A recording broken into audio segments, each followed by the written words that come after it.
go.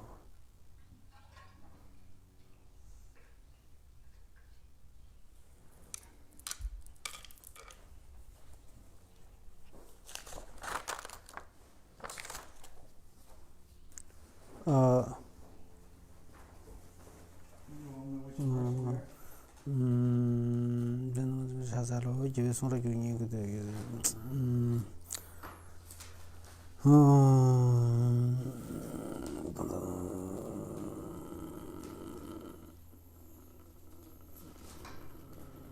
We finish the second verse. 활동 좀kin도만 좋아하는 저희도 받아라 지는 거 가지고 대해서 활동 되지도 좀 숨 되지도 숨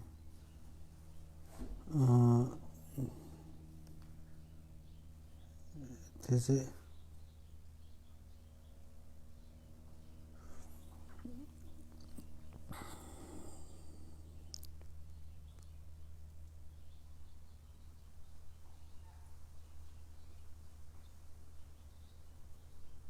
this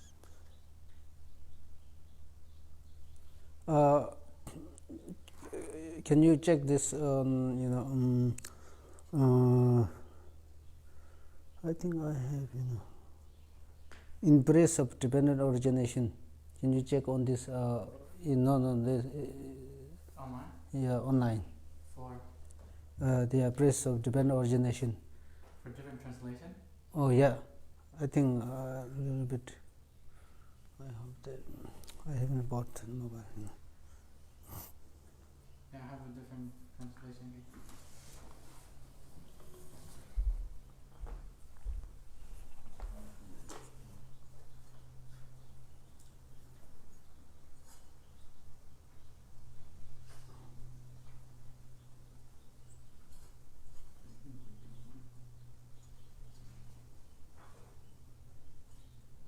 Same? Different? you'll speak on the whatever the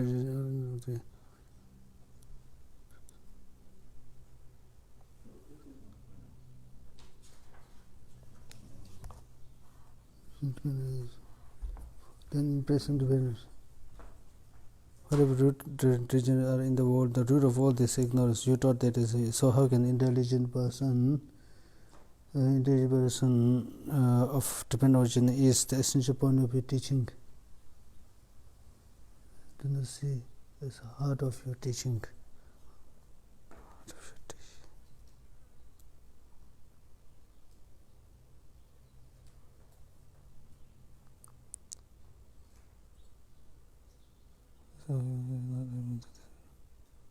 so where is the being so who will this being so who will find or savior a more wonderful way to praise than to you for having taught this dependence whatever depends is greater than this the foolish horses I think yeah I will take this one yeah this little bit Okay.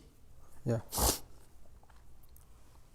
and this being one or two verses missing I think Sala. So right which translation is this I don't know who translated. so, I see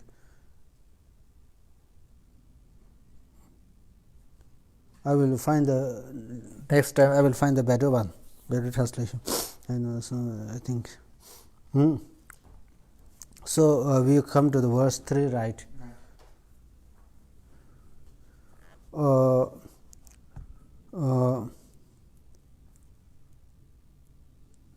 so how can an intelligent person not comprehend right not see that this path of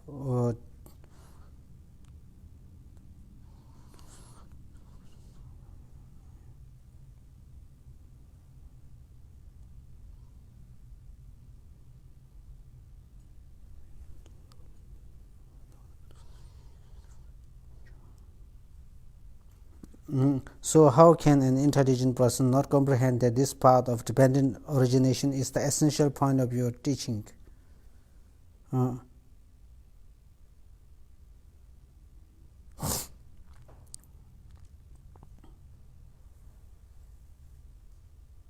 So he say right. So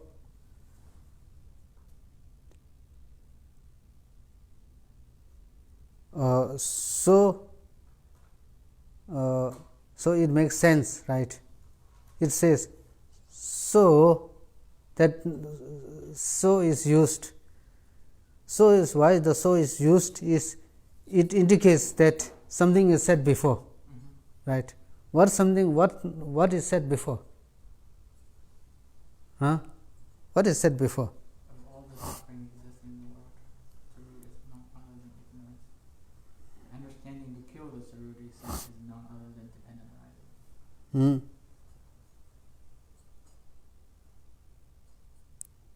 So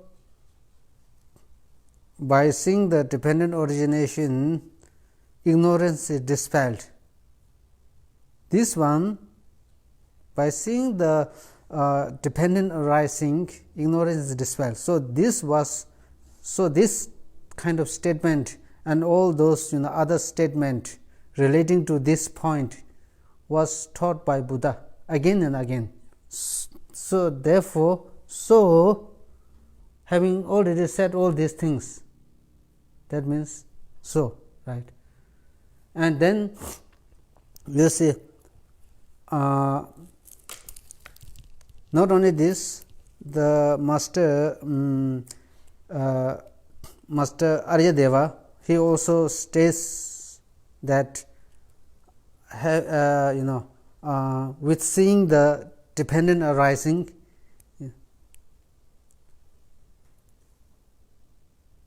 after seeing the dependent arising, and then the ignorance will not arise. This one again he goes on to say,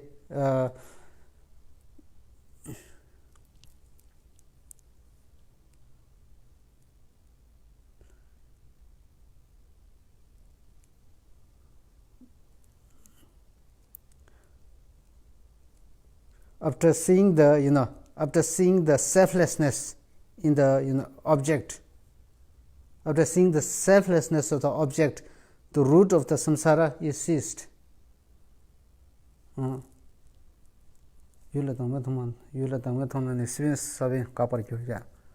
then Buddha also says, Buddha say,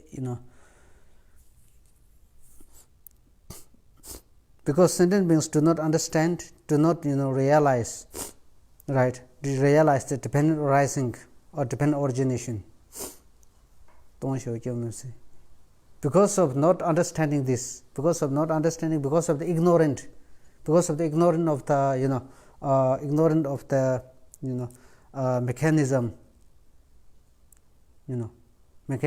and the dependent arising, the sentient beings wander in samsara. Transmigrated beings wander in samsara. Because of out of compassion, Buddha out of compassion, out of great compassion, in order to liberate the sentient beings on the right path, on the path of eternal bliss, then Buddha taught the dependent arising and the emptiness, through different kind of logic, through different kind of presentation, through different kind of expression, through using the different kind of logic and reason, right? This one, and also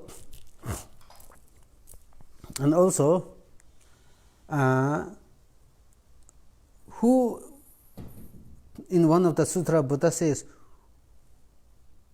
whoever sees the dependent arising, whoever sees the dependent origination, sees the dharma. Whoever sees the dharma will see the tathagata, one gone beyond, right? So whoever sees the dependent arising, that means whoever see the the ultimate nature of the 12 links of dependent arising, dependent origination. 12 links. There are 12 links, right? Whoever sees this, the nature, the ultimate nature or ultimate reality of the 12 links, will then see the cessation quality and the path leading to it. Whoever sees the cessation quality, the ultimate nature of the cessation quality, will see forth the Tathagata. Again, the ultimate nature of the Tathagata. Like this, right? And then, right? So how can an intelligent person? Intelligent person refers to someone who is really wise. Wise in what ways? There are many. There are different people wise in their own different ways. In different manner. But here, wise means wise in understanding and wise in really having acquired a deeper understanding of the suchness or the reality of the things and events.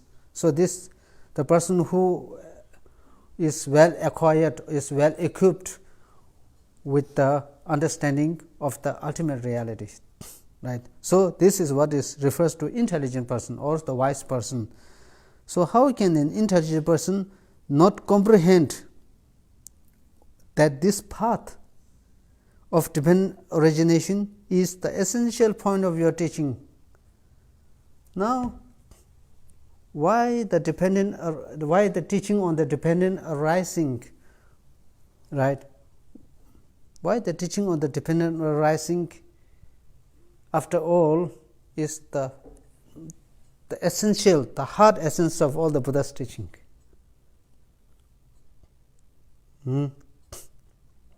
Why it remains the very heart essence of the Buddha's teaching.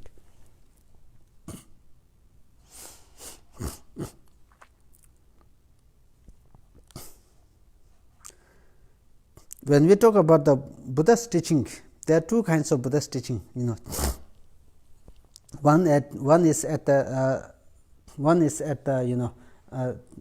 level of the teaching side, and one is at the level of realization. Right? All those teachings, which talks and which explains about the wisdom, wisdom or the dependent arising. All these teaching are said to be the essence of the Buddha's teaching, the very essence of all the Buddha's teaching, because Buddha taught 84,000 heaps of scriptures, 84,000 heaps of scriptures. Out of all this teaching, the teaching on dependent arising is the main one, is the supreme, and also the wisdom.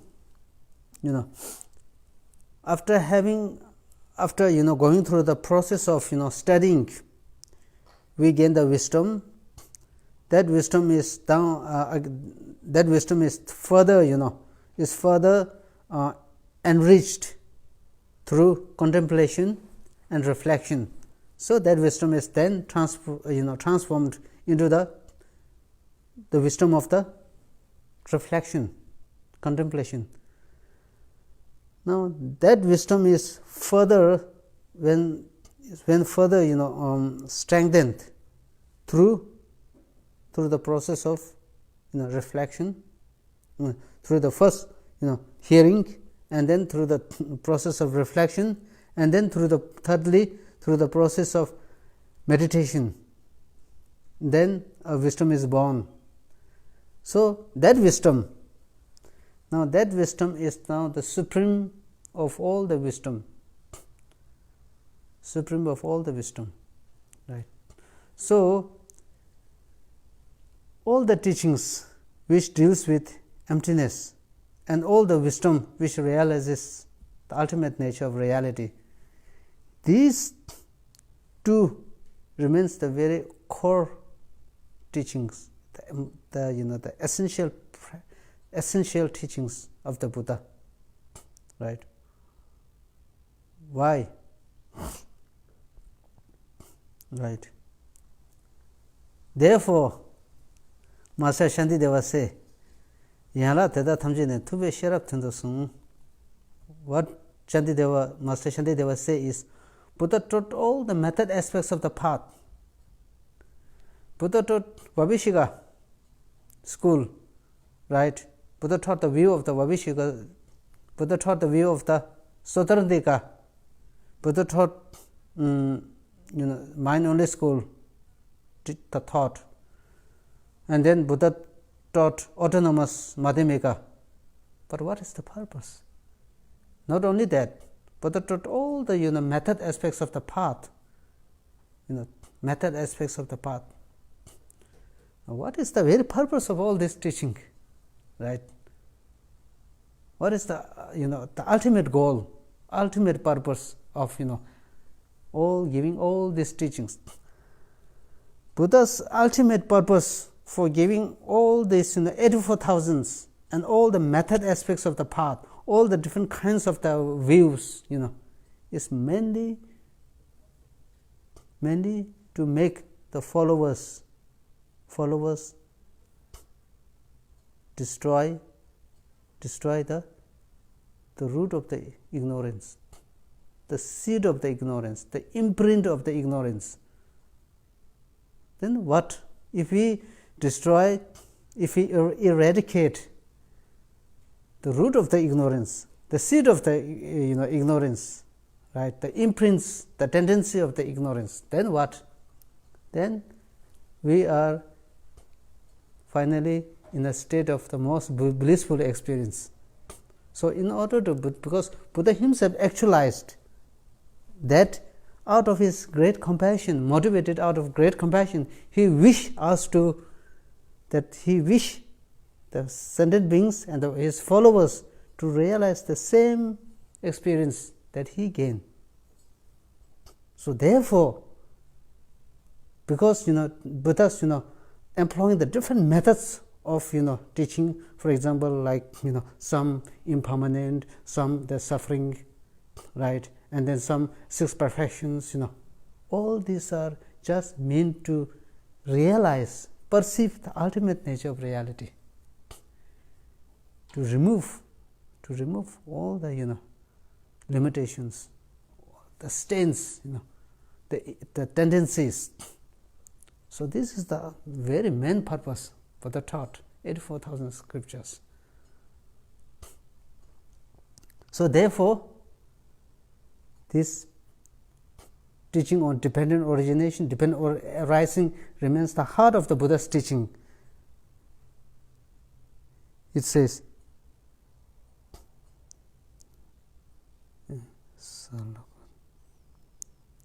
so therefore, it says the essential point of your teaching.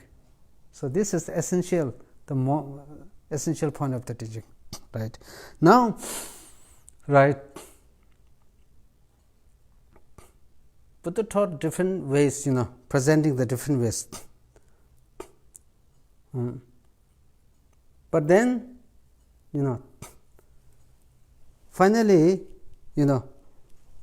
he very skillfully presented in the different ways, presented the emptiness teaching in a very different ways. Now, for example, right,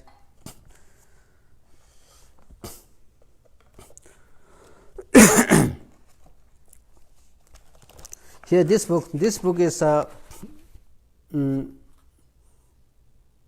this book is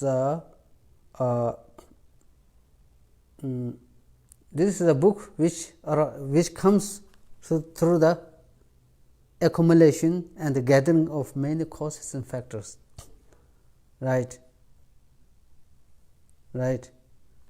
It comes into being. It comes into being without, it is not that it comes into being without any causes and conditions. It has its own causes and conditions which brought this book, which come into this book. But this book, which is brought through the many causes and conditions, is what? this itself for the consequence, for the Arya Nagarjuna system, having understood this book, which comes into being as a result of the aggregation of many factors and conditions, the same, all those lower schools, right? The same book. For me, this book is, first of all, dependent origination. It is, it comes into being purely as a result of the aggregation of many causes and conditions. But then, in addition to that, this book is devoid of what? This book is devoid of intrinsic reality, absolute reality, independent reality. So for me, this book really serves. For example, I am taking this book, taking this book as an example.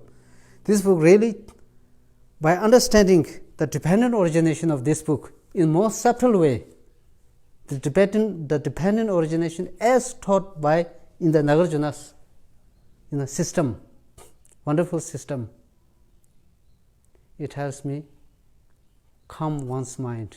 It calms one's mind. Whereas in the other system, although this book come into aggregation of many factors, but however, this book, it's a dependent arising, but they do not fully comprehend the subtlety of this this book as a dependent arising. Because of that, give rise to strengthened the grasping. Strengthen the grasping. Right?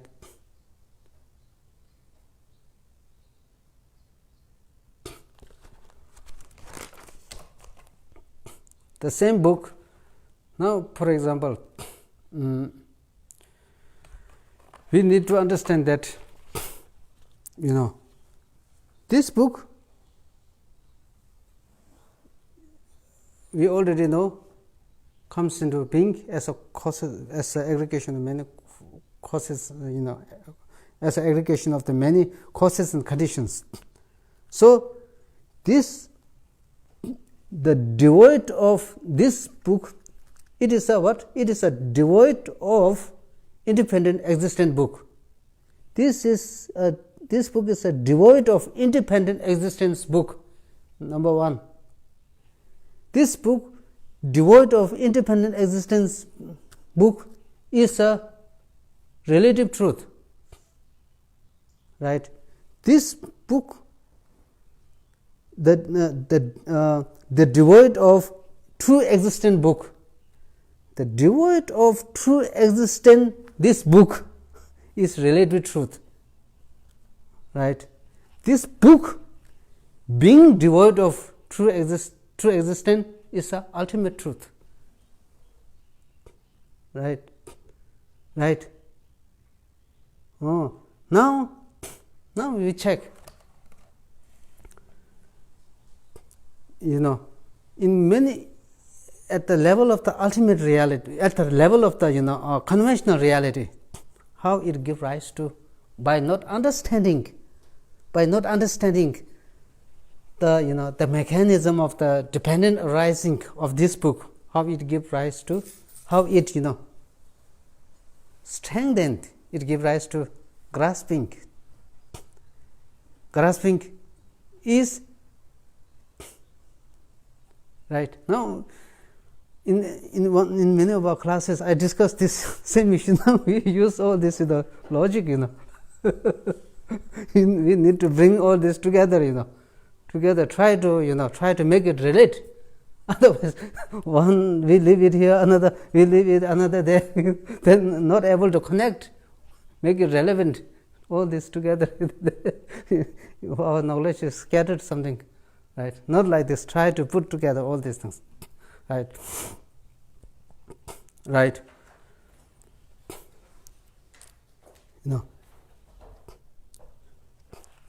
Just I'm taking this book as an example, right?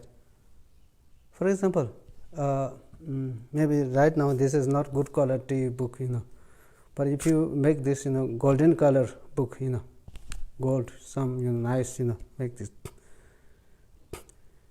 So, if there is any book, that book should be what? It should be the devoid of inherent existent book. If there is a book, that book should be the devoid of inherent existent book. If this is the table, and this table is what? This, for example, to make things more clear, this table is the devoid of human being table. Devoid of horse table, right? Devoid of house table, devoid of then, right, cup, because this table is not cup. You see, right? So similarly, this table devoid of true existent table, because this table is not a true existence. So therefore, it is devoid of true existence, right? If you say this table is devoid of true existence, if you say this table being devoid of true existence, then we are talking at the level of the ultimate reality.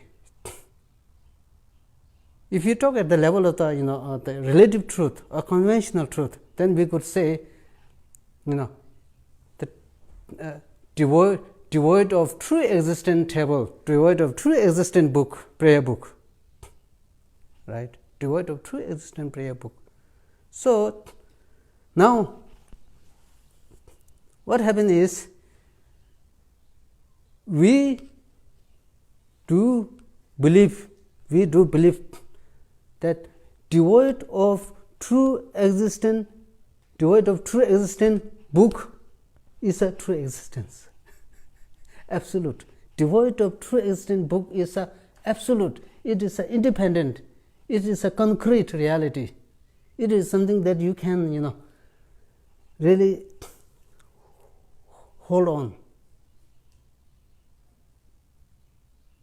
Then what? Then we try to, because of this, there's some kind of strong craving, we call grasping, because we believe this book to be the true existence. Because of that true existence, it gives rise to craving. Now, in order to reduce the craving, in order to lessen, in order to weaken the strength of this craving, I want to do meditate on the impermanent of this book, right? Impermanent. I want to meditate on the emptiness, the selfless nature of this book, right? But then,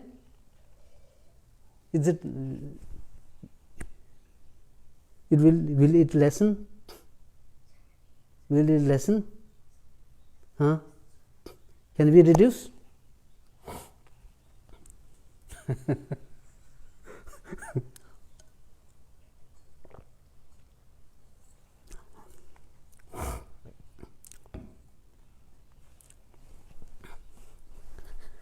Can we lessen or reduce this by meditating, and by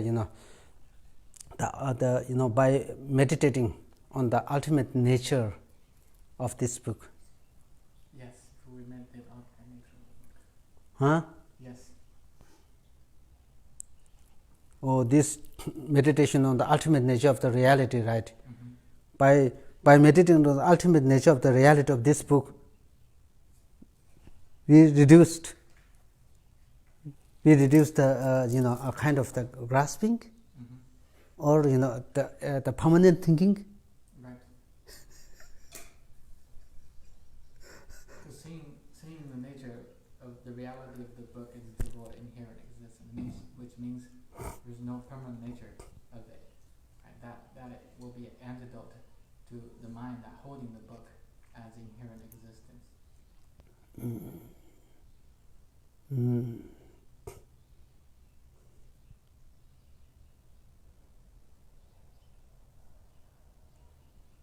How is it possible? Because when we try to do that, we are meditating on something which does not exist at all. we are meditating on something which is both true existent book, independent book, and the relative book. Something which is both relative book and the true existent book does not exist in this world, will not exist in the future. Then how can it be the right meditation?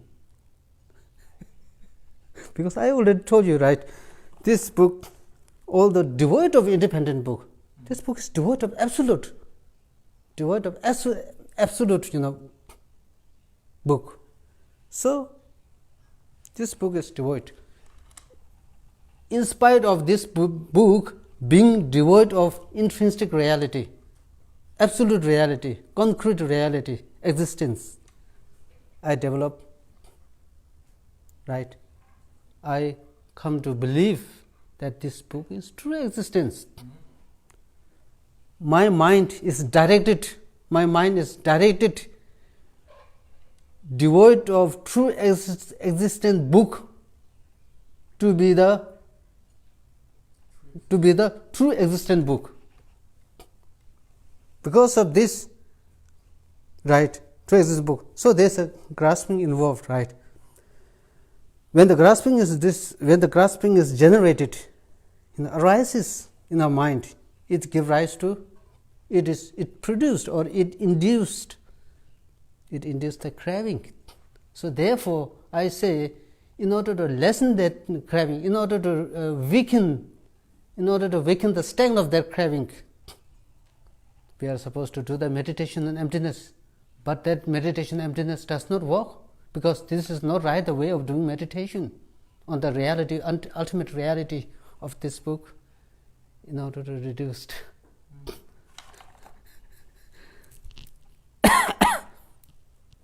Right. The meditation, this kind of meditation, right? This kind of meditation, this book, the devoid of this book, the devoid of the intrinsic book, intrinsic reality book, devoid of intrinsic reality book as a devoid of intrinsic reality book. If we focus on that,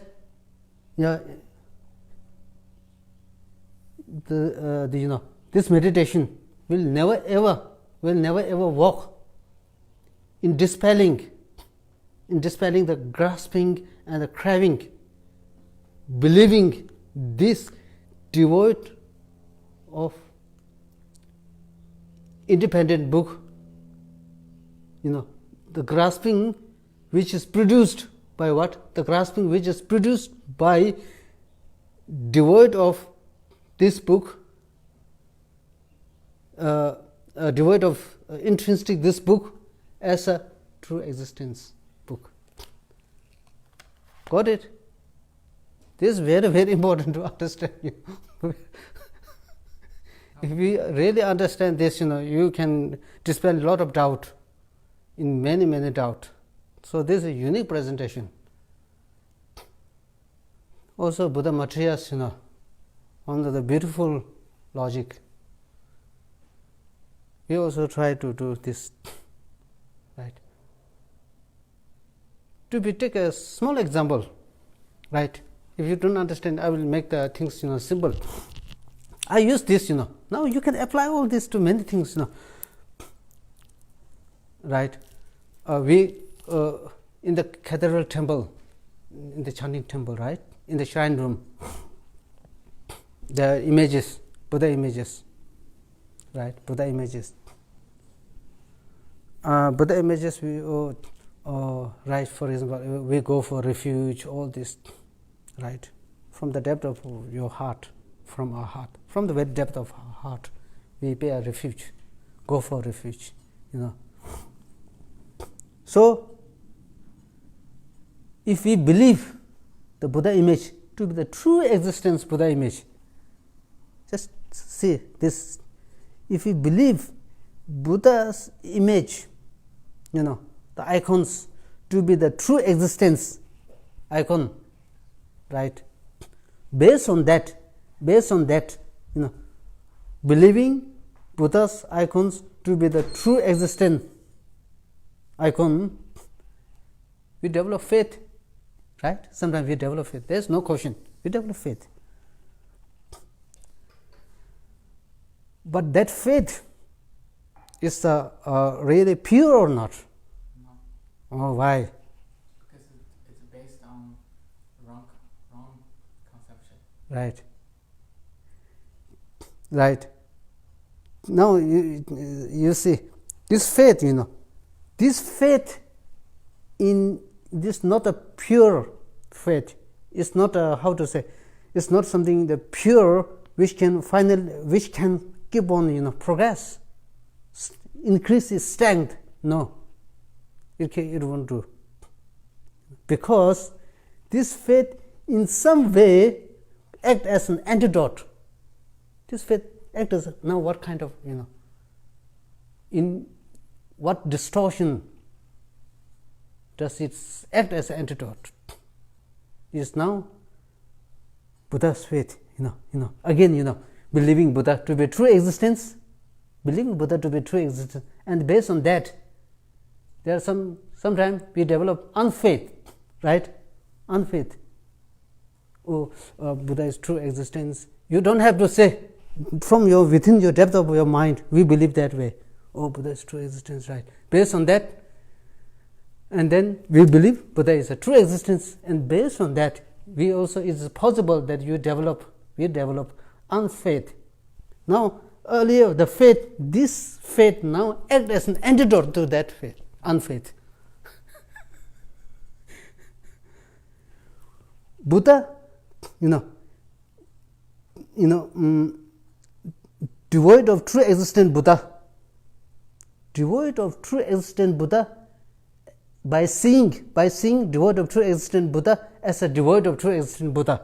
On that Buddha, it is possible to develop unfaith, right? So this faith, which arises through believing Buddha as a true existent Buddha, in no way can serve as an antidote to the unfaith which is produced by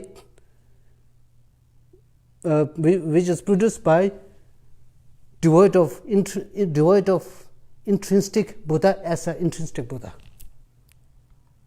Devoid of an intrinsic Buddha as a devoid of intrinsic Buddha.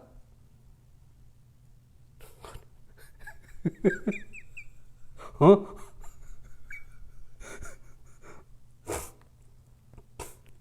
No. Again, I say. Can I try to say my understanding? So we're talking about two objects. One is devoid of true existence Buddha, as devoid of true existence Buddha. That's one. And then the other one is we see devoid of true existence Buddha as true existence. Right? So that's two things we're talking about. So if you want to develop faith, the other on seeing the Buddha as true existence, that will dispel the unfaith of the one developed from the true existence Buddha, right? And but if we develop the faith from the devoid of existence Buddha as devoid of existence Buddha, true existence Buddha, that cannot dispel the unfaith developed from the true existence Buddha. Does that make? Did I follow your logic? So it balances out, isn't it? David. Like if we have A and a B, right? Yeah. We're talking, it's based on the same object, but one develop a true existence understanding, one develop a devoid of true existence understanding, A and B, right? So if one develops faith from A, they cannot dispel the unfaith developed from B. I think better use this book. Is a simple example. This book. This book. I develop. This book is a. You understand? You need to understand. This book is a devoid of true existent book. Right. Right? This book is a devoid of true existent book. So I get true existent devoid of absolute book. Huh? Yeah. Devoid of absolute true existent book, right? Now want this, right? Try to understand this. And then this book is a devoid, the devoid of true existent book. Although this is, if it is the book, it is devoid of true existent book, right? So it is the devoid of true existent book. Devoid of true existent book, I believe this devoid of true existent book as a true existent book. devoid of true existent this book as a true existent this book, right? Now because of that, now it may possible that I develop grasping, craving, grasping. Now for example, now grasping give rise to what? Craving, right? Now right now my purpose is to reduce the strength of that grasping, that craving, right? To weaken the strength of that craving or grasping. Understand? Now for that now for example we are supposed to do meditation, kind of meditation, for example like the emptiness of this book, the emptiness of this book. In order to what? I am trying to meditate on the emptiness of this book. For what? For what purpose? The purpose is to lessen, to reduce the strength, of the grasping, of the craving, right?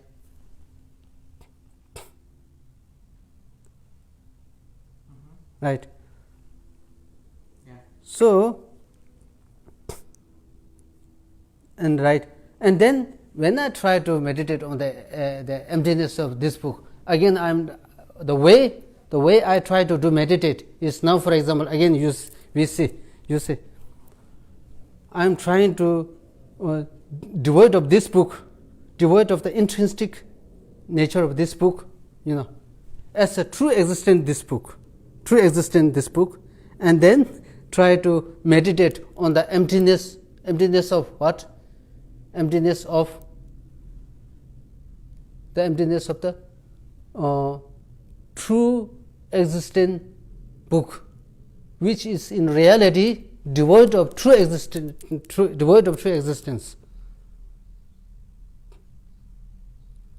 right? So therefore I say this meditation does not work.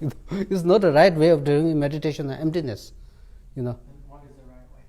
Right way of doing meditation on emptiness, I see this book, in order to lessen the grasping, in order to reduce the strength of reduce or weaken the strength of the grasping of this book. Now how do I do meditate, right? How we are supposed to proceed on meditating on emptiness is, now check, seeing this, the devoid of this book, the devoid of independent existence this book, as independent, the devoid of independent existence this book as a devoid of independent existence this book. And based on that, right, now based on that, I am now trying to meditate on the emptiness of the devoid of independent existent book. not trying to meditate on the true existent book, the devoid, not trying to meditate on the emptiness of the true existent book, which does not exist at all. I am meditating on emptiness, on something which does exist. Right. That's right. Logically makes sense, but Right. when we're doing meditation, how do we actually operate? First we find, in the past in our meditation, you thought first we try to identify the No. the mind not holding the book as a pre-existence. Right. Again, I use just this example, also very nice, thing. Okay, so just check, maybe it will also, clarify, For example, we go to magic show, right? Magic show. For example, somebody, the magician, how to say, magician created very, celestial mansion, very nice, celestial mansion, where there is a, the very, the beautiful gods and goddesses, divine beings, very attractive divine beings inside, You really want to, go over there, enjoy this, enjoy there, also the essential pleasures, right? Now here, what you do believe is, you see all these things, and then again you return back, and then your mind is not settled down. Your mind is somewhat little bit excited. Now you want to settle it down, and then try to meditate on the impermanent nature of that celestial, magical celestial. Try to meditate on the transient nature of the magical celestial. So this kind of meditation is not a right meditation. Because why it is not the right kind of meditation is because you are meditating on something which does not exist at all. You are meditating the impermanent. You are meditating the impermanent of something which does not exist at all. Now you see, you are meditating on something which is both, the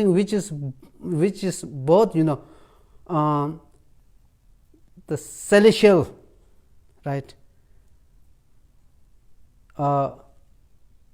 The relative celestial, celestial palace,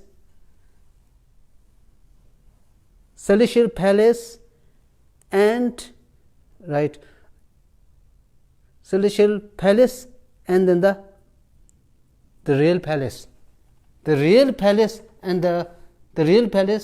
and the magical celestial palace. There is nothing which is both. There is nothing in the world which is both the magical celestial as well as the real celestial. Yes. Right? So this is, you are trying to do meditate. This is not a right way of meditation. Right. So in terms of the magic show, if you want to develop craving on the magical celestial mansion, then they should meditate right. impermanent magically. Right. Magical celestial mansion. Yeah. Not the real celestial mansion. Right. Now you see how the process goes through. First you see a very nice magical solution, and then you come back, and then you try to recall the experience. Oh, this magical. We believe the magical celestial being, the magical celestial as a real celestial. Yeah. Based on that, now you try to meditate on the impermanent. Impermanent on something which does not exist. Now you apply the same thing to everything, right? Now the question is, right? Now the very important question is, if that is the case, in many of our, for example, if that is the case, now for example, we talk about the, we develop faith, right? Right? We go, sometimes we do the praying, we do the some kind of prayer, right? We do some kind of puja. We also, develop, the devotion towards, for example, like enlightened beings, right? There is a faith. Then the question arises: is this faith the real, or is this the authentic faith, or the pure faith, or impure faith? Because many of our faith are mixed with what? Mixed with seeing the things as true existence, absolute. If that is the case, do we mean to say that we have no pure faith? Huh? I already discussed a few times this earlier. I think forgot. Yeah, we say we do have, we have three kinds of, three kinds of faith. A faith which can arise without relating with any of seeing the, intrinsic or, non-intrinsic, nothing to do with these things. This is, we have the, what is called an innate kind of faith, which is, completely unrelated with seeing the things as impermanent or permanent or, true existence or not true existence. This alone, we can create a tremendous amount of merit.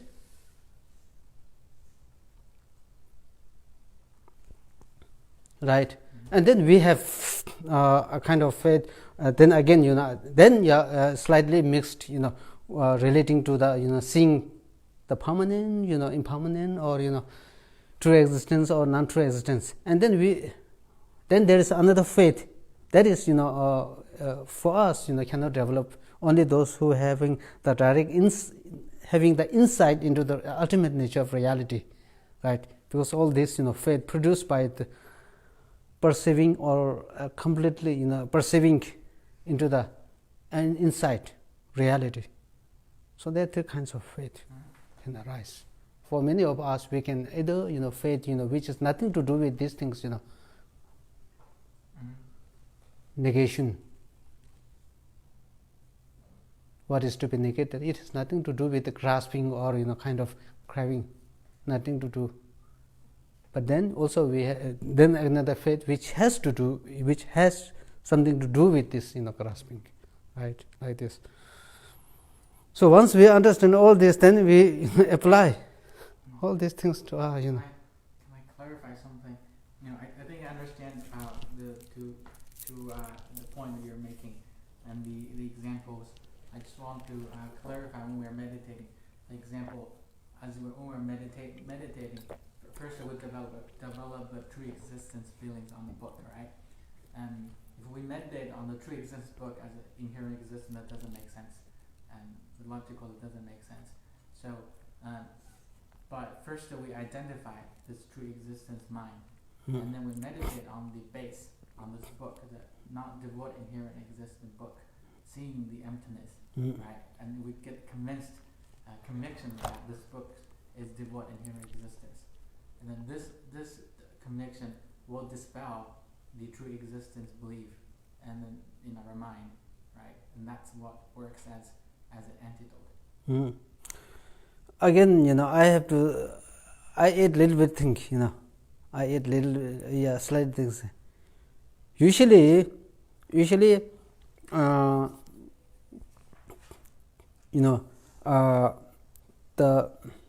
ascertaining the emptiness, right?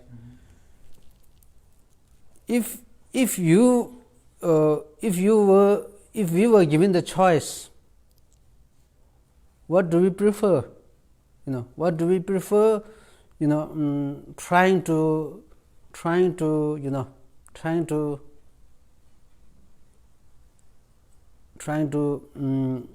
ascertain the ultimate reality. When we were given the choice to go through,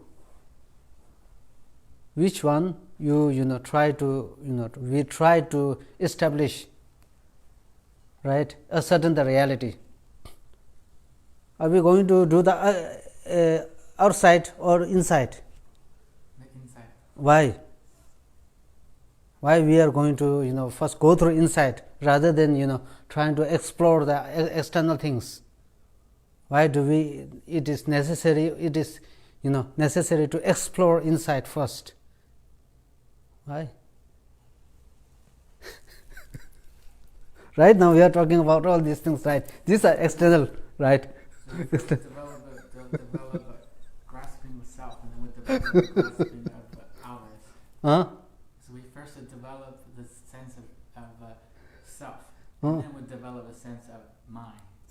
So it's better to go first meditate on So the important thing is very innate, The important thing, we don't need to, very complicated, for this, to understand, in order to acquire understanding of all this, we don't need, much, deep philosophical, kind of inquiry. We just need to do the first question that arises within ourselves is, do we want happiness or not? This is the question, right? Do we try to do we gain joy and happiness, right, by going through suffering? Are we intentionally? Do we intentionally commit? Do we intentionally commit kind of negative action in order to acquire happiness? No. Because who wants happiness? Who do not want suffering? It is you. It is oneself, not others. The first thing that our innate, feeling says, I want happiness, I do not want suffering. If that is the case, if that is the reality, fundamental, innate reality, innate truth, then I want to get out of from the suffering. I need to overcome suffering. I need to achieve. I need to create the causes and conditions for enjoying happiness. Right? So therefore, because trees, the external things don't give me suffering. Right? Supermarket, all these things don't give me suffering. It is how we look at the things, how we adopt. It is how we look at the things determine. Right. So therefore, first we need to identify ourselves. Right. We need to recognize ourselves. We need to experience.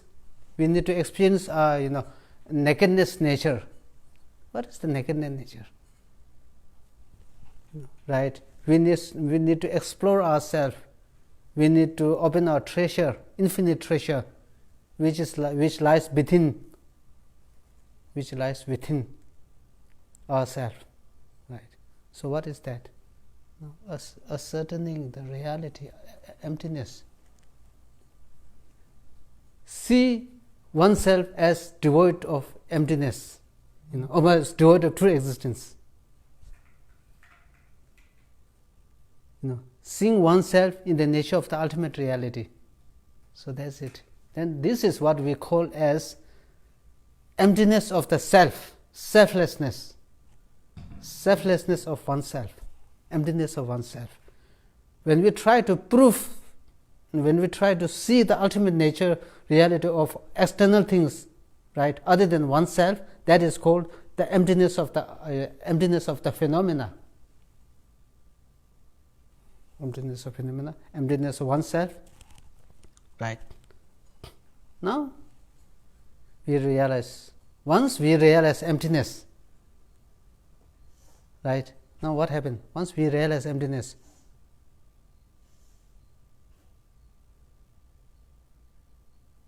I have, for example, we realize emptiness oneself, right? Later on, is it possible that we still have grasping? Huh? Right. Once you really realize yourself at empty of we all have the sense of I, right? You have I have I.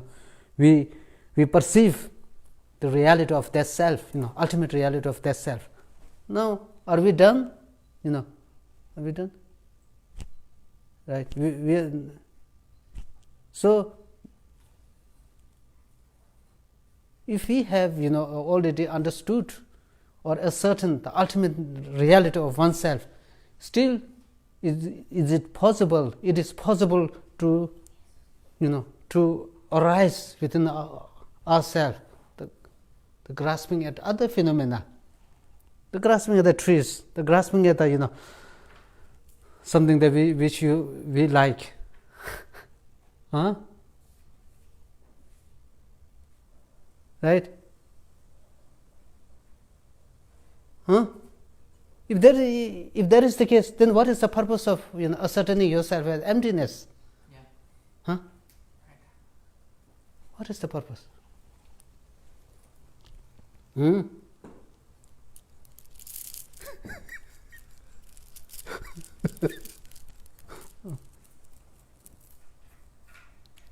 don't think so. I think once we ascertain the emptiness of self, one will not develop graspings on external objects. Oh, Because I see. When we develop grasping on external objects, we have the thought of mind, right? And here we are devoid of inherent existence of me, so the mind will not arise. So we realize emptiness ourselves. Sometimes we say, once we understood emptiness, not only understood emptiness, once we perceive emptiness of ourselves, we really have the most blissful experience. The blissful experiences, right? But that does not mean once we have perceived or realized emptiness ourselves, does that mean that we also realize the emptiness of your watch, of your mala, of this table, or all the things? Huh? You realize? Huh? Yeah. Yes. If that's not the case, then one has to meditate emptiness on every object of this world. Because if you want that does not mean right. Yeah, if one realize emptiness of the desk, does not mean one realize emptiness of everything, right? Yeah, then you have to do emptiness on every object exists in the world. I see. Then it is endless. That's what one may say like this, But what is the purpose, If we say, sometime, I realize, for example, I realize emptiness, right? Now, I don't have any, grasping.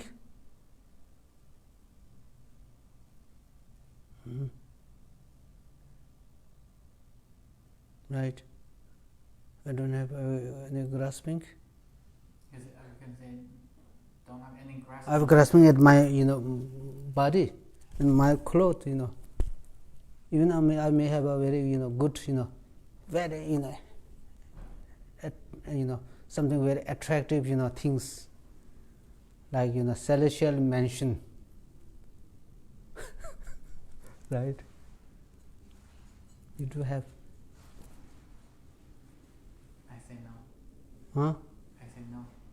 If one already realized the devoid inherent existence of self, of me, then they will not arise the grasping of mind, right? My celestial mansion, my body, like this.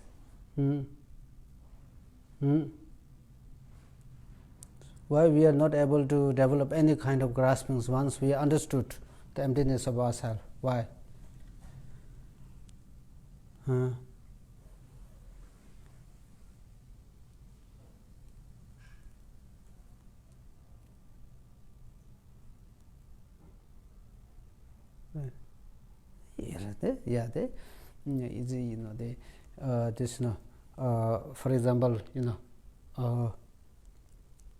For example, high level bodhisattva, right?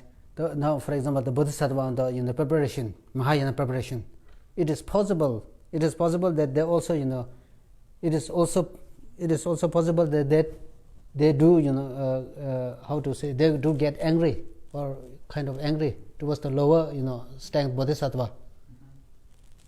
Where does this, angry come from? Right? They do have their angry, right? Where does that angry come from? In the Declaration, they haven't realized emptiness completely, right? Only in the path of seeing they realize. That's why I'm saying.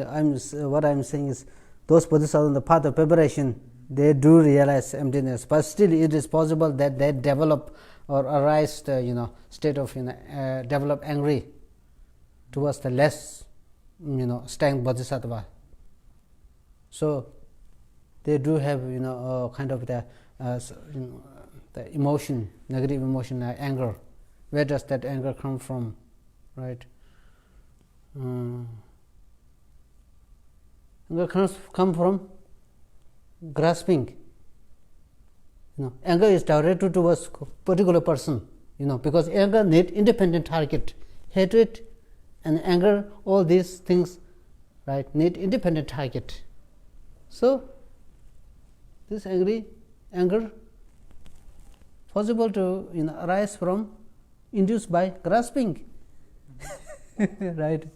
So this anger need independent object. So for that independent object, develop grasping. Right?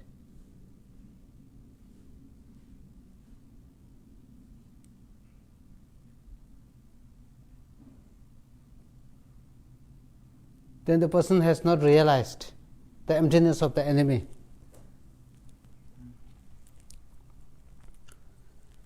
So what so today I just say, once it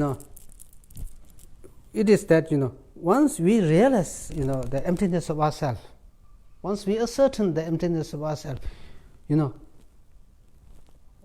what it really does is, usually when we see the things, things appear so concrete, very kind of something appears from the object side, very appealing, attractive. Now, for example, the way the things appear to us, before, after we ascertain the emptiness, how we look at these things, how things appear to us, right? And before that thing appear to us,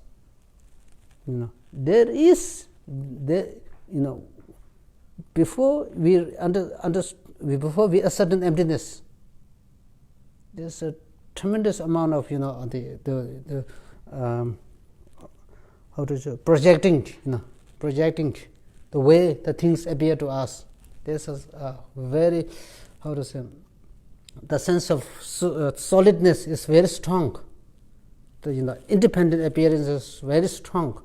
Once we realize emptiness, we do say there is still the grasping, but much reduced. The intensity, right, the strength of that grasping is so weak, very weak, right, very weak. So therefore we say, once we understood emptiness, there's no basis, not much basis for creating a negative karma.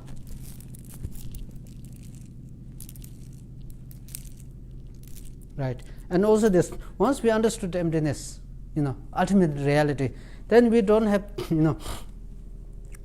now for example, I try to realize the emptiness of this mala. Once I ascertain this emptiness of this mala, right, what happens is, when I realize emptiness, right, I used logic, I used syllogism, I used logic to ascertain this mala as empty, right? Empty of inherent existence. I use this mala, right? I use the logic.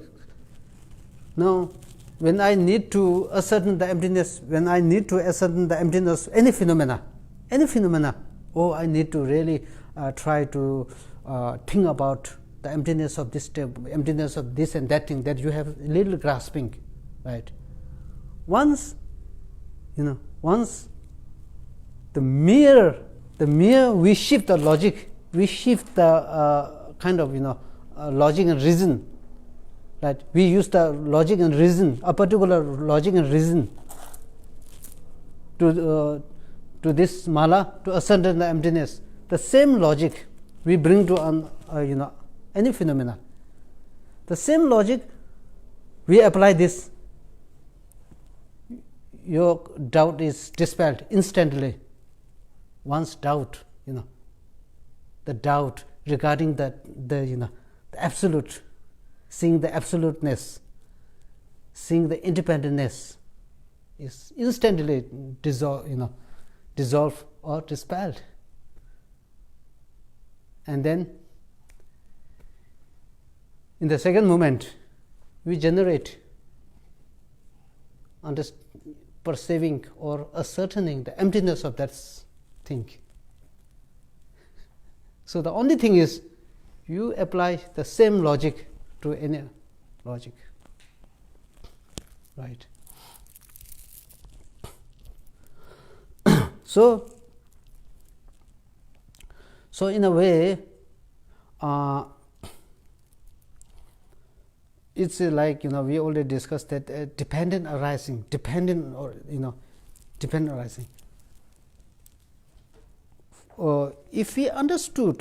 If we really ascertain or understood the dependent arising in the right context, right, in the right way, then the dependent arising, the things as dependent arising itself act as a cause, main cause for dispelling delusion. If we haven't understood, if we haven't perceived, if we do not understand in the right context, it may still act as a cause for the suffering.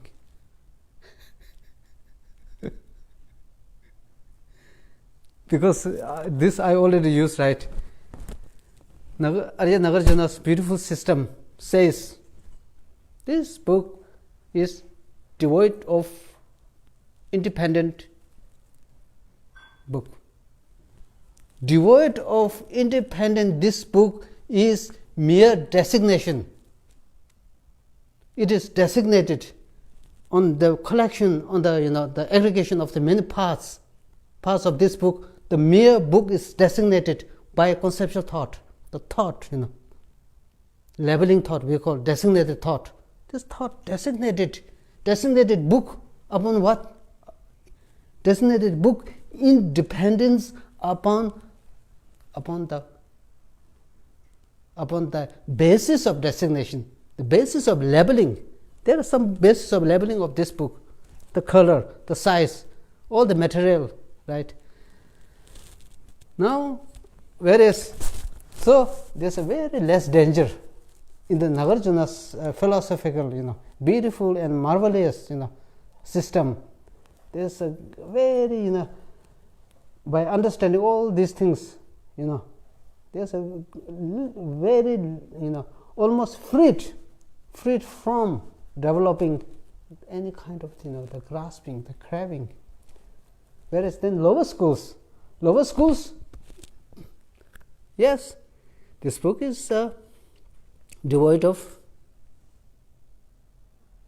independent existent book. And this book, the lower schools do believe, to assert, to posit that it is the aggregation of the causes. It comes into being as a result of the causes and the conditions. This book, which is come into being as a result of many causes and conditions, itself act as a causes for strengthening, stabilizing the grasping. because they do believe this book is findable. This book is findable. If you search, without, if this book is findable, if this book is unfindable, unfindable, then what do they say? They do fear. They do fear that things cannot posit. Then we have to accept, we have to accept that things are non-existence. If we try to approach from the unfindability of the things and events, we have to accept the nihilism of the things and events. This we cannot say. We could not say. The lower schools, they do believe, say this. This they do not say. However, Prasangika Madhyamika, as we discussed earlier, the unfindability of the things and the very beautiful, right? The dependent origination, dependent arising itself act as a cause for understanding the emptiness. Dependent arising itself as a cause for establishing the reliability of the emptiness. Dependent arising itself as a cause for ascertaining the emptiness. Similarly, now you do the opposite. Emptiness itself act as a cause. Act as a cause for understanding dependent arising in a beautiful way, right? Emptiness also act as a cause for establishing the reliability, the infallibility of the dependent arising. Emptiness itself act as a cause for ascertaining the emptiness, ascertaining the dependent arising. So they are helping. They both help very nicely, very harmoniously, beautifully.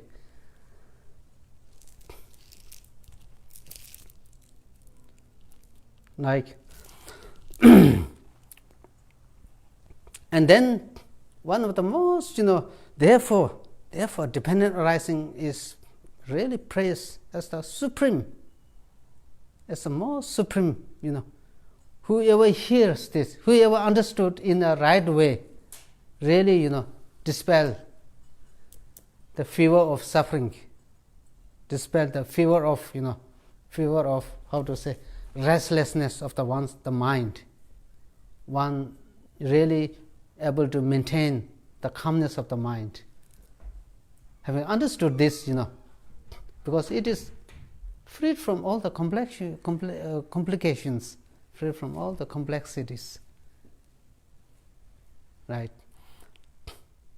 So therefore, although there are different ways and the means to ascertain the emptiness. For example, if we look at the Bhava Viveka, one of the great, Madhyamika, really one great Madhyamika thinker, philosopher, and also a fully ordained monk, Master Bhava Viveka, right? Maybe something like 8th or 9th century, right? He used, but again, although he was a Madhyamika, Madhyamika, autonomous Madhyamika, but he also do believe in the fundability of the things and events. Things are, in ultimate sense, are findable, can be found, are findable, right? He used a beautiful logic, For example, your eye consciousness, our eye consciousness. When eye consciousness see this table, for example, eye consciousness, see this table, this region is what is called as equalizing logic.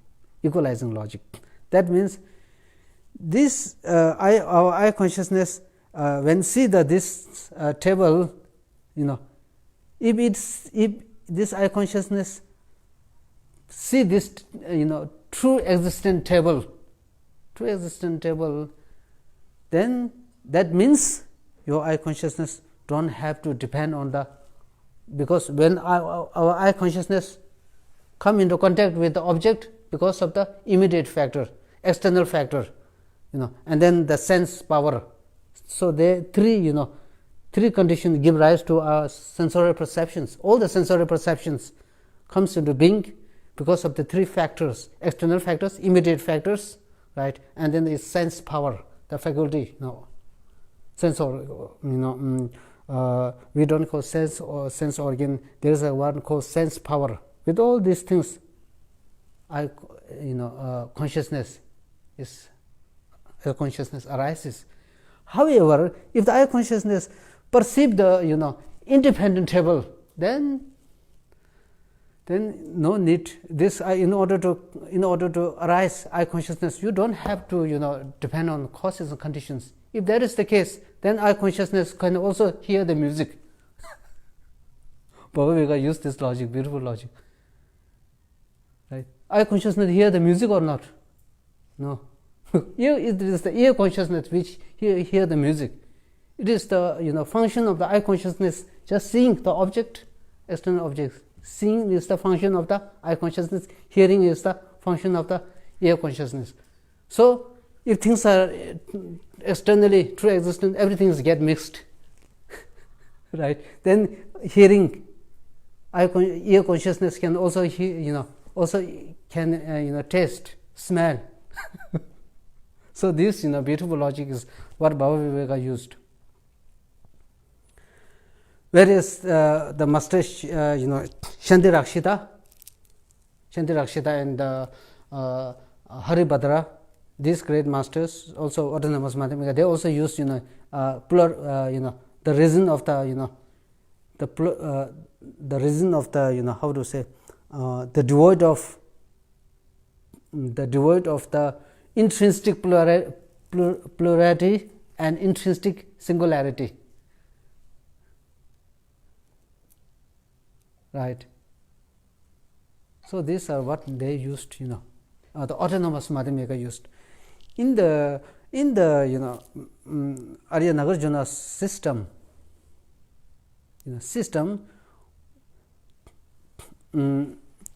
when it comes to ascertaining the emptiness, when it comes to ascertaining the emptiness of the person, sevenfold reason is used. Sevenfold, because sevenfold reason is used, because the person, again, when we try to search through the seven logic process, cannot be found.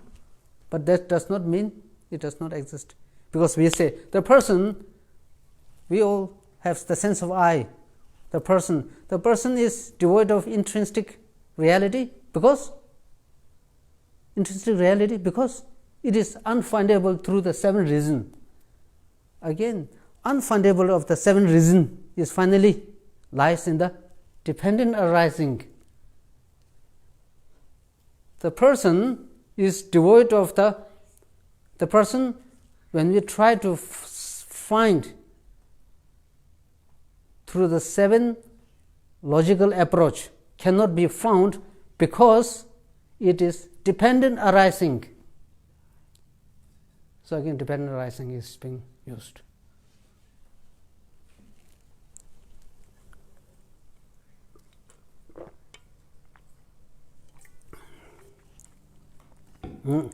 So the most praised thing, dependent arising, right?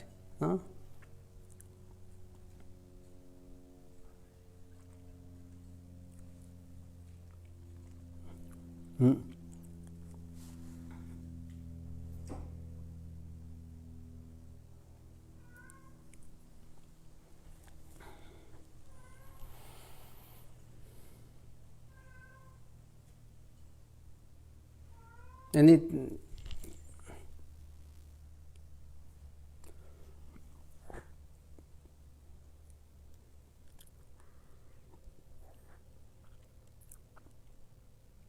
because, and also the dependent arising that the Arya Nagarjuna system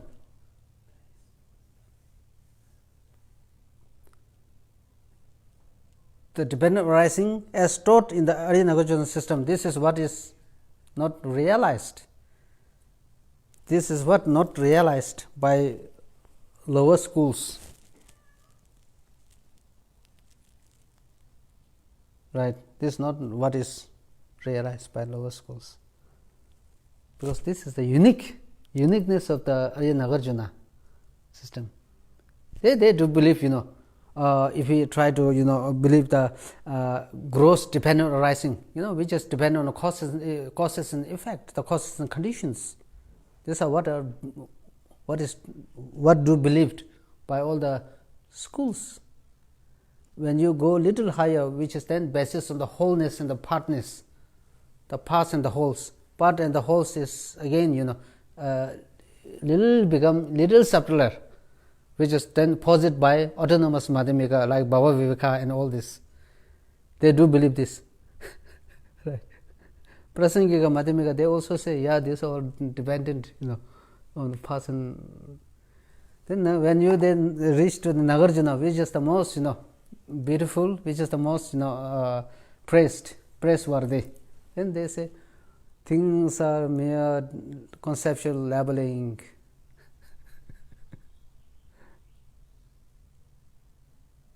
When you try to find, you cannot find. But still there. So this one.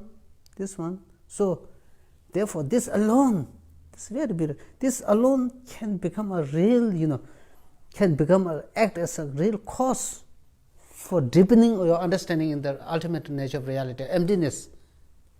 That's the thing. It strengthens your conviction in the emptiness. When you try to, when we try to understand the emptiness in the right context, again we use dependent arising. When we try to understand the dependent arising in the right context, we again use emptiness. They help each other.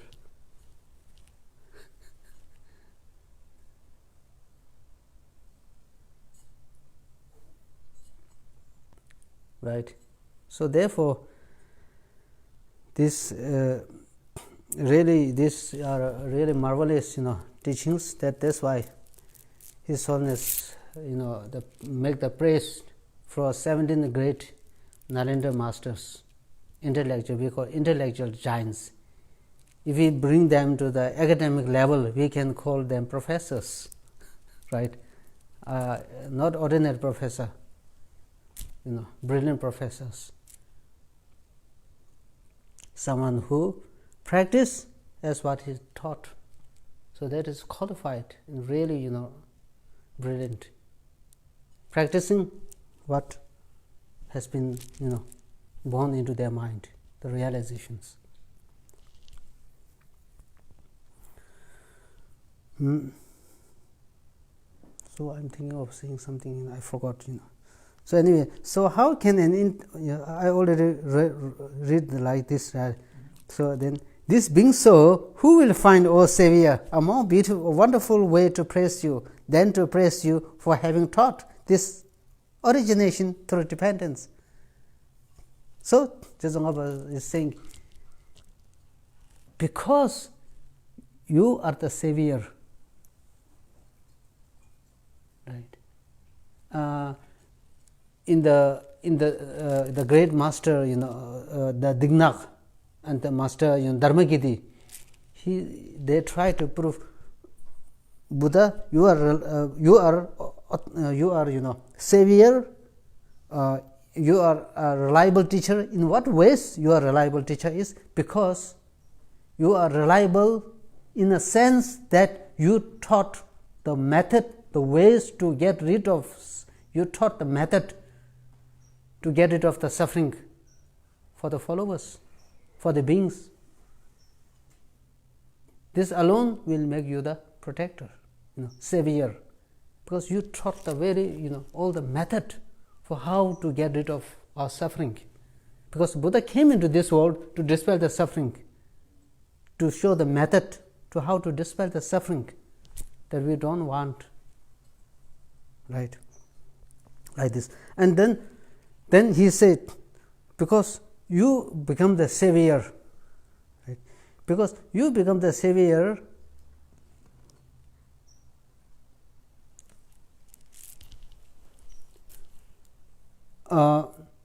having taught the dependent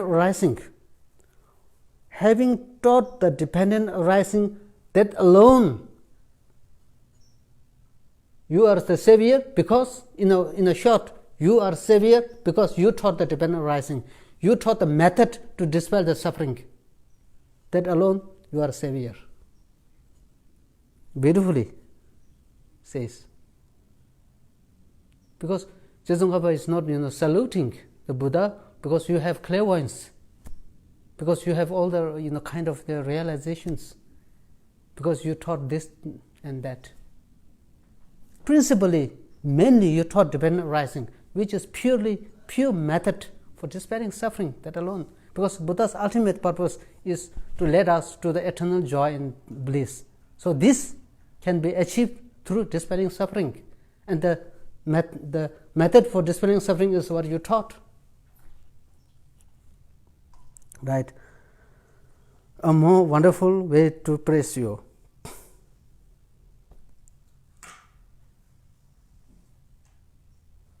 So there are different ways of making the praise, because that, but then Buddha, you have all the the qualities of the qualities of the body, the qualities of the mind, the qualities of, there are different ways, there are different qualities of the speech.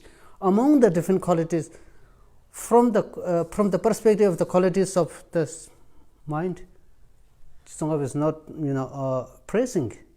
From the qualities of the body also, because you have 32 major signs and 80 minor signs. From that perspective, he is not making any praise or salutation. And also Buddha, because you have 60 different melodies, variety melodies, how to say, rims or whatever, right?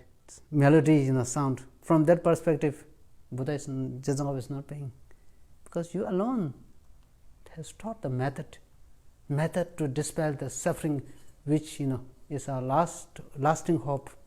Our lasting purpose is to achieve happiness, the lasting peace and joy. That method you have taught. So therefore, you are the savior, and then there is no other praise, greater praise than praising the dependent origination. For having taught the dependent origination, there is no other praise more heavier, more beautiful, more worthwhile than praising dependent arising.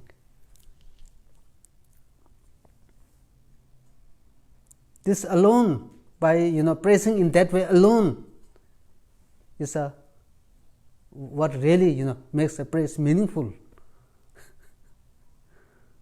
beautiful, worthwhile. Right? Any question?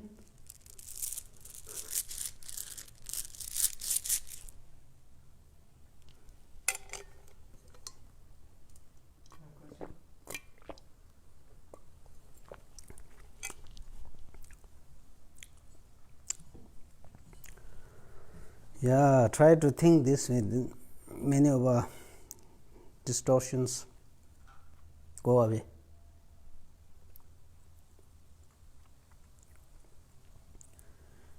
Many of the unhappiness, all these things, stress, depression, all these things go away.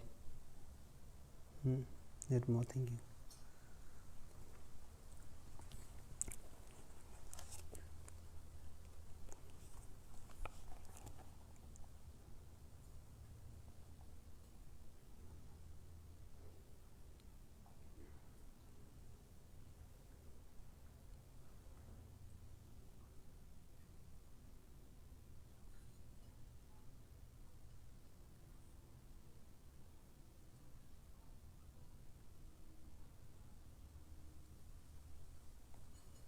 Yeah, then we go through, maybe 4 or 5, 6 later on. Yeah, slowly.